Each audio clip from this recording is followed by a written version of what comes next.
वेद news 24 वेद जनमनाचा।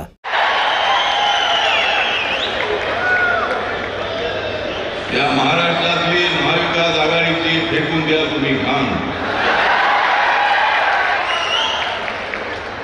या महाराष्ट्रातली या महाविकास आघाडीची फेकून द्या तुम्ही घाण आणि वाढवा महाराष्ट्राचा मान। नरेंद्र मोदी जे आहेत या देशामध्ये विकास करणारे स्ट्रॉंग मॅन। नरेंद्र मोदी जे आहेत या देशामध्ये विकास करणारे स्ट्रॉंग मॅन। उद्धव ठाकरे आणि राहुल गांधींवर लावा तुम्ही बॅन।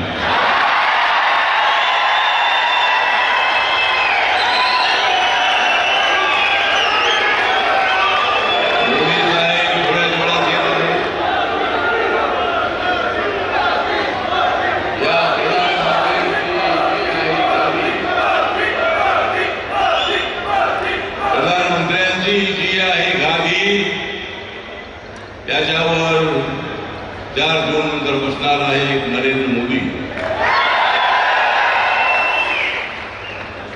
आम्ही या ठिकाणी शाहू महाराजांच्या गादीचा सन्मान वाढवण्यासाठी नरेंद्र मोदी देत आहेत।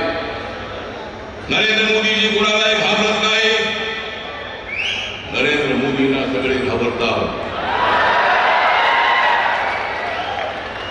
नरेंद्र मोदीजी या देशाच्या विकासासाठी काम करतात। या देशाला बाबासाहेब आंबेडकरांनी दिलेलं संविधान मजबूत करण्यासाठी काम करतायत। कोण म्हणतो या देशाचं संविधान बदलणार आहे? जो कोणी म्हणेल त्याचं थोबाड फोडल्याशिवाय आम्ही राहणार नाही।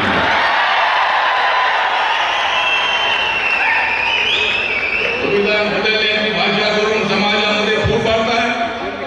याद राखा, अशा पद्धतीने तुम्ही वागणं तुम्ही करत असाल तर बाबासाहेब आंबेडकरांना मानणारा समाज नरेंद्र मोदींनी केलेल्या कामांकडे त्यांचं लक्ष आहे। त्यांच्यामध्ये किती गैरसमज करण्याचा प्रयत्न तुम्ही केला तरी माझा समाज, माझा बौद्ध समाज, माझा दलित समाज, माझा आंबेडकरी समाज हा नरेंद्र मोदींच्या पाठीमागे ताकदीने उभा आहे सगळ्या देशामध्ये। कशासाठी समाजामध्ये फूट पाडताय? अरे कित्येक वर्ष तुम्ही केली की या देशाची लूट, कित्येक वर्ष भ्रष्टाचार करून या देशाची केली तुम्ही लूट आणि आज तुम्ही समाजामध्ये पाडताय फूट। अशा पद्धतीची अत्यंत चुकीची रणनीती या लोकांची आहे। आणि म्हणून या ठिकाणी निरीक्षक पक्षाचा अध्यक्ष म्हणून मी नरेंद्र मोदींच्या सरकारमध्ये सामाजिक न्याय खात्याचा राज्यमंत्री म्हणून या कोल्हापूर नगरीमध्ये मी आलेलो आहे। राजश्री शाहू महाराजांचा सन्मान करण्यासाठी बाबासाहेब आंबेडकरांनी राजश्री शाहूंची फार जवळचे संबंध होते। परंतु काँग्रेस पक्षाने या महाविकास आघाडीने आमचे शाहू महाराजांना या ठिकाणी तिकीट नाही द्यायला पाहिजे होतं। त्यांच्याबद्दल आम्हाला आदर आहे। संभाजी राजेंना एक वेळेला बीजेपीने राज्यसभेवर पाठवलं होतं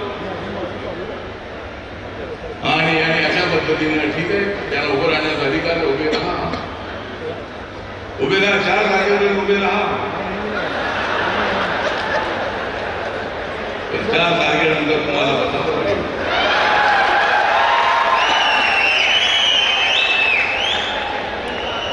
या ठिकाणी एक कोल्हापूर नगरी अत्यंत परिवर्तनाची नगरी आहे। राजश्री शाहू महाराजांनी सर्व समाजाला आरक्षण दिलं होतं। मेरा मुस्लिम समाजाला सुद्धा माझं नम्र निवेदन आहे की मंडल कमिशन मध्ये 80% मुस्लिम समाजाला आरक्षण मिळतंय। हा माझ्या मंत्रालयाचा विषय आहे।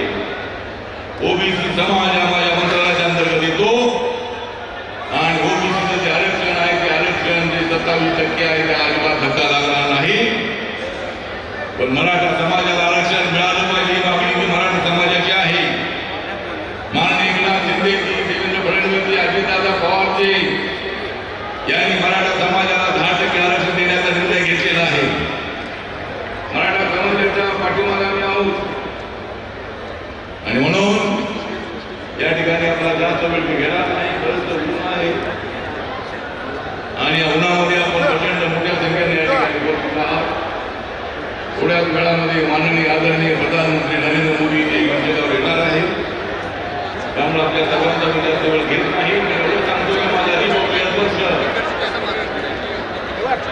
महायुतीच्या पाठीशी आहे. माझा रिपब्लिकन पक्ष देशामध्ये एनडीए सोबत आहे, नरेंद्र मोदींच्या सोबत आहे. आणि 2024 मध्ये ज्या काही निवडणूक होते त्या निवडणुकीमध्ये तिसऱ्यांदा माननीय नरेंद्र मोदीला प्रधानमंत्री करण्यासाठी आणि मला मंत्री करण्यासाठी आपण सर्वांनी आमच्या पाठीमागे उभं राहावं आणि या 2 जागा आपण चांगल्या पद्धतीने कराव्यात अशा पद्धतीने अपेक्षा व्यक्त करतो. आणि सर्व उपस्थित आहे, मी काही बोलायला घेणार नाही. मी सर्वांच्या ठिकाणी अगदी आभार व्यक्त करतो आणि माझे 2 शब्द संपवतो. जय भीम, जय भारत, जय महाराष्ट्र. वेद न्यूज 24 या चॅनलला लाईक, सबस्क्राईब आणि शेअर करायला विसरू नका.